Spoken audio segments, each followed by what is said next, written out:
Peace, peace. All right, y'all. I see the little analytics. So y'all got interested in my little idea for the comics. So this next comic name is Rasheed. Now, we haven't heard too much from him or about him. He did pass away shortly after he did this set right here. But even in this one little stand up that he had, it was still so like hilarious. Like this is like a classic. Nobody even know who this is. So without further ado, this is Rasheed brought to you by the Walter Latham comedy. That's what I'm using it for. Don't own the rights. But yeah, just check this out. I want to bring out another comedian. He is from Brooklyn. Please give it up for Rasheed. Give a round of applause.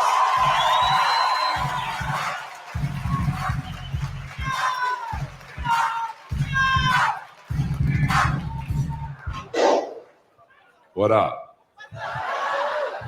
Y'all good? Brooklyn in the house? I'm glad.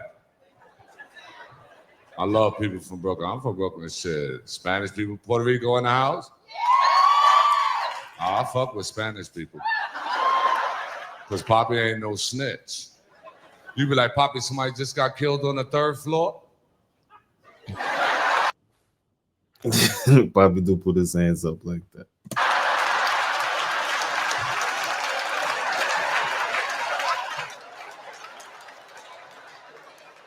That's not me. I live on the 5th floor, that's it.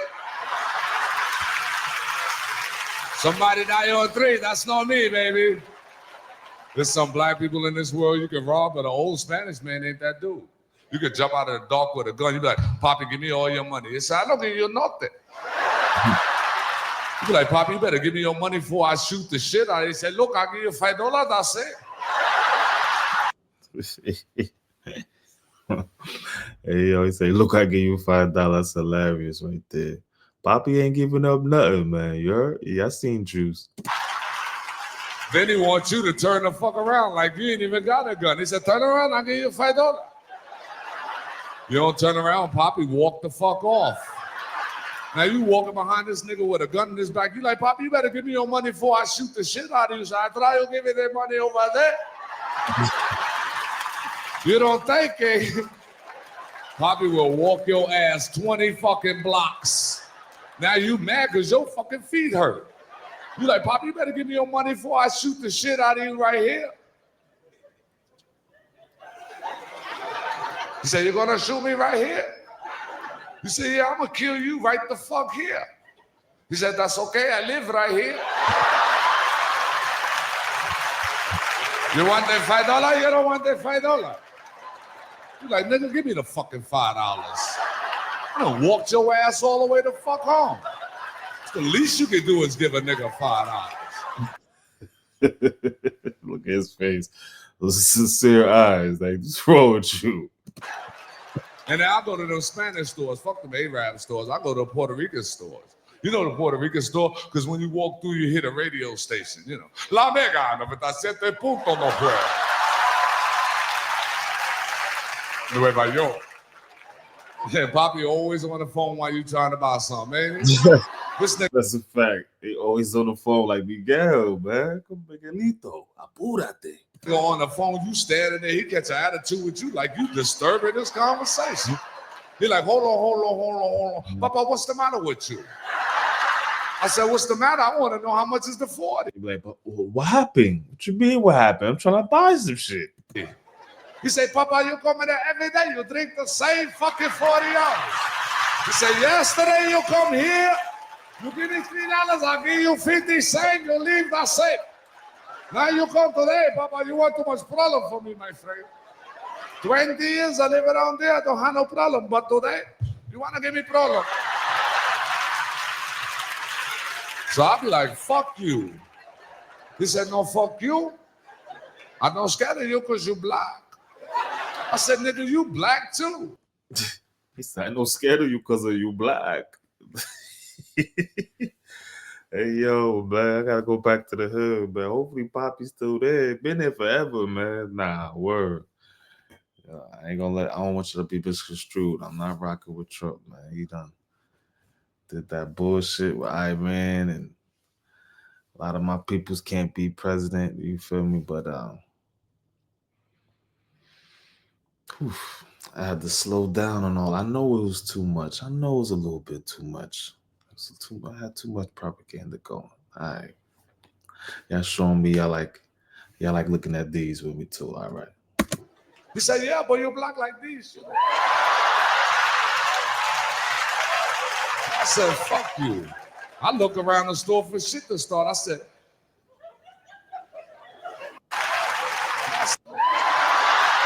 so I'll be like, fuck you. He said, no, fuck you. I don't scatter you because you black. I said, nigga, you black too. He said, yeah, but you're black like these. You know? I said, fuck. Poppy know you black, but they always pull that mix shit like, that's you. I look around the store for shit to start. I said, Mr. Rivera, why every time I come to your store, the cats sleep on the bread?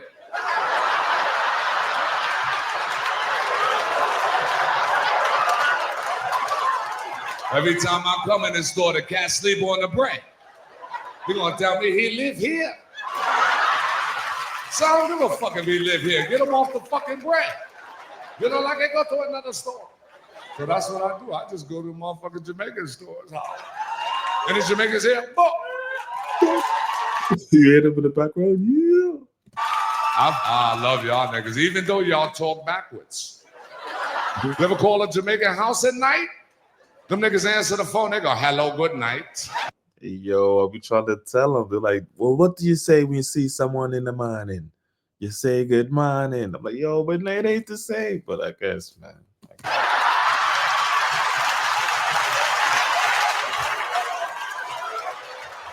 You be just standing there like, I know this bitch ain't just hang up on me. My man's Jamaican. I know they talk backwards. Me and this nigga went to the store to buy new shoes. I'm showing him the shoes. I said, Trevor, look, these shoes is brand new. He gonna look at his shoes and go, yeah, this is a new brand. You ever go to the Jamaican store? Is it me?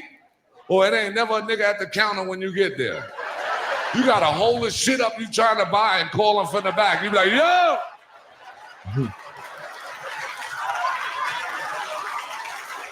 Huh?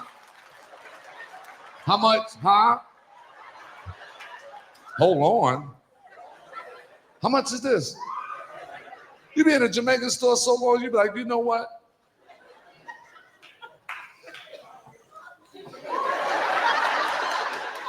I should walk the fuck out with this shit. Yeah. As soon as you get that thought in your head, this nigga come from the back of the store, you know, this nigga. Right? Yo, he flipped the hat around. Yo. Yo, he flipped the hat around. That Philip right there. Wagwan Philip.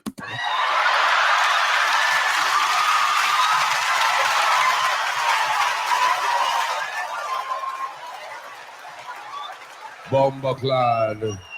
Yo, how he just transformed like that. And that's a chameleon right there. That's a trait. Did y'all see him transform? Let me know. Put it in the comment section if y'all still here, man. Put a microphone in the comment section, man. What happened? People like, what happened, nigga? I want to know how much is the 40? That 40 right there? Yeah, this one. How much is it, nigga?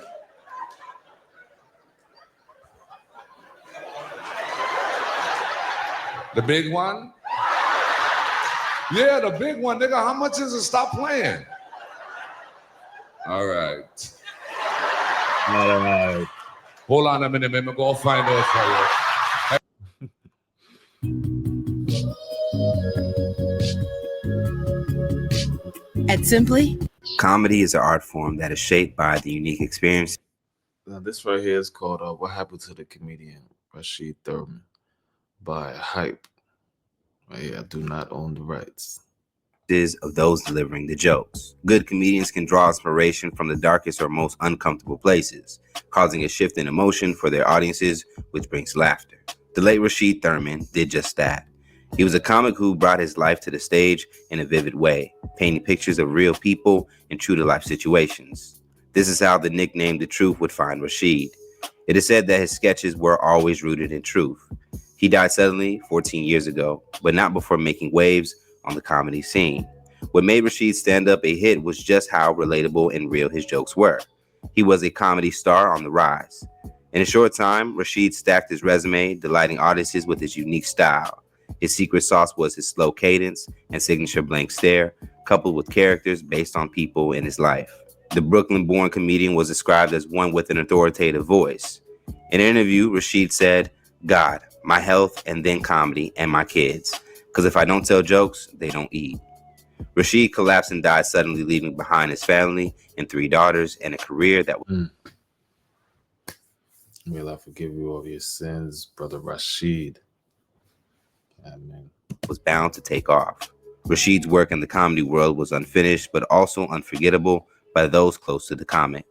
Here's what happened to Rasheed Thurmon. Rasheed Thurmon, nicknamed The Truth, was born and raised in East New York, Brooklyn. He was a proclaimed Rasheed Al-Sadiq. Brooklynite and a survivor of the streets where he grew up. According to his mother, Elizabeth Thurmon, his survival didn't start there. She said Rasheed was born after a difficult pregnancy, which was life-threatening for both of them. His mother said she knew early on that her child was funny. He started comedy at the age of 5, recalled his mother. My friend was afraid of mousetraps, and when he found out, he would always put one in her pocket. When he would get in trouble, she said she would ask him, "You think everything you do is funny?" Rasheed was a Muslim. This was the religion that his father practiced. He was close to his father, a train conductor, and a man who raised Rasheed and his 4 siblings in a strict household. MashaAllah. I didn't even know that. Despite this, his father wanted him to become what his heart desired. Rasheed's heart was set on comedy.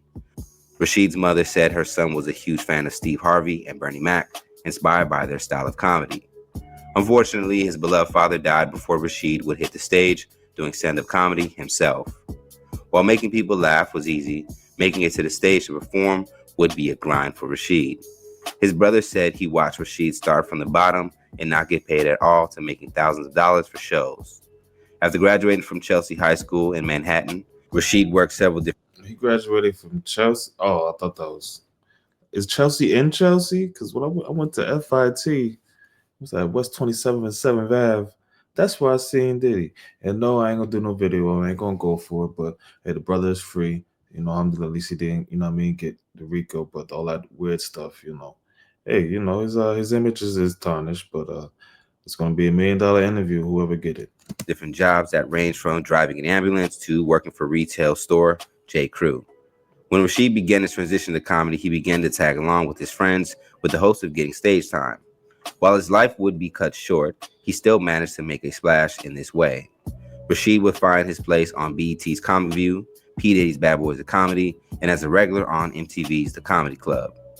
In addition to this, he made rounds in major comedy clubs in New York, Miami, and Los Angeles, and several other cities. In one of his very first sets, he bombed and was determined to never let it happen again. His friends say he used that embarrassing experience as fuel, redefining his jokes with a more personal touch. I said, "Uncle Doe, how you keep your shoes so new?" He said, "I don't smoke no reefer." I said, "Nigga, what the smoking reefer got to do with my shoes?" He said, "Burnt the ball." Right, because they'll say, first of all, they go, "Burnt the ball." You got to run to the reefer spot. I didn't know he had this body of work, man. Pardon me, brother Rasheed. Word. That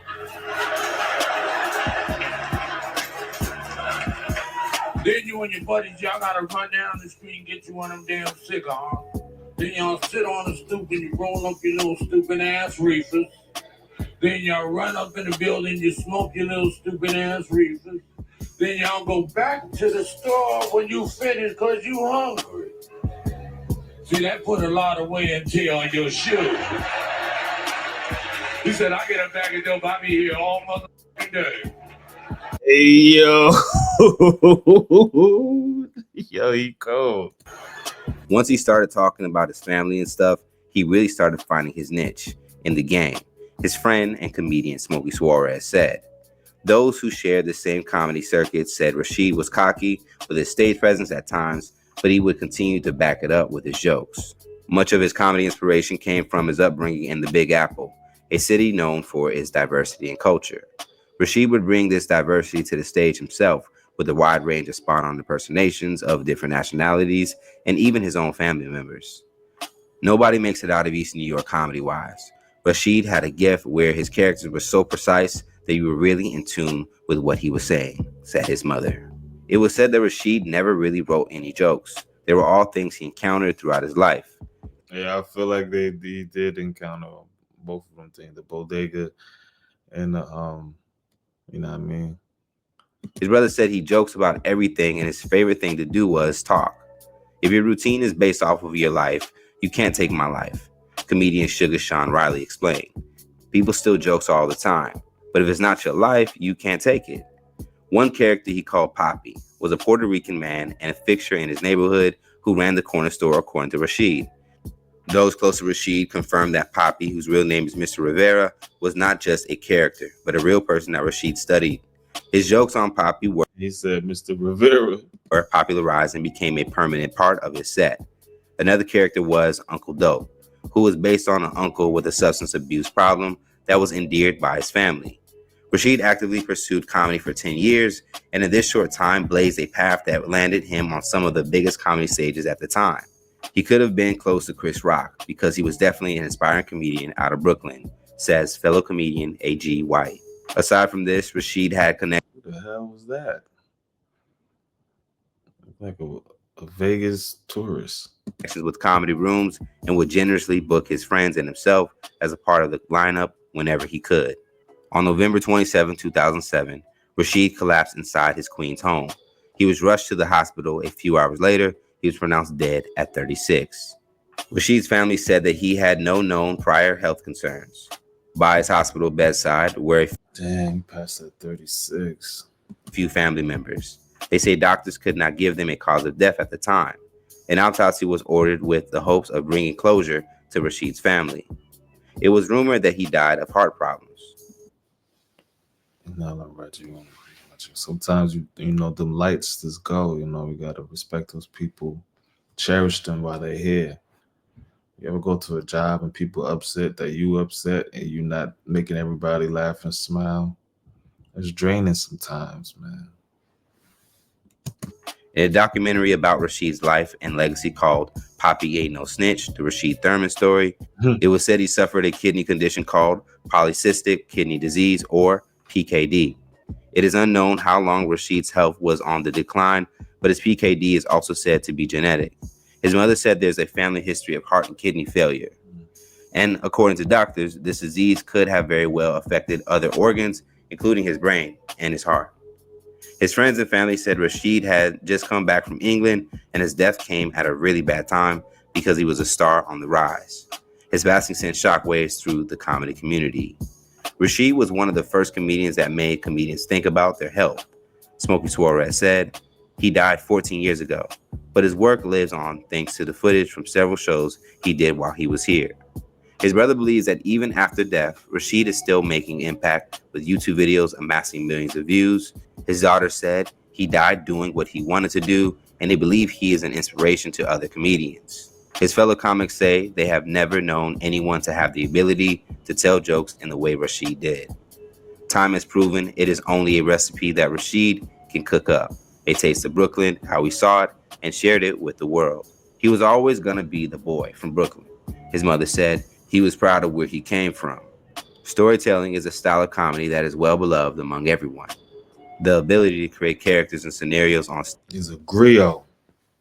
It's a French word for it, but I forget the indigenous African word for it. But yeah, there's certain castes, there's certain tribes, you know what I mean, tell stories, sing songs, spit poetry.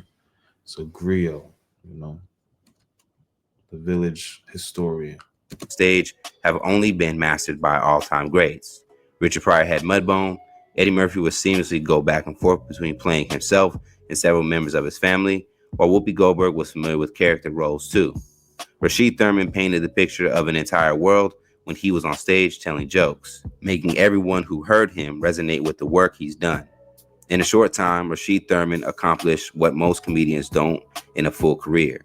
He's got several memorable jokes, characters, and an influence that carries on for the next generation to follow through, which is why Rasheed Thurmon will always be considered one of the bad boys of comedy.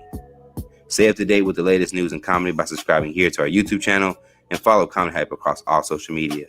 For Comedy Hype News, I'm Jay Will. Well, that was that, man. It's a wonderful story right there. I didn't know that was on there too. I'm glad we got that follow up. Got the information, man. Rest in peace, brother Rasheed. Black light.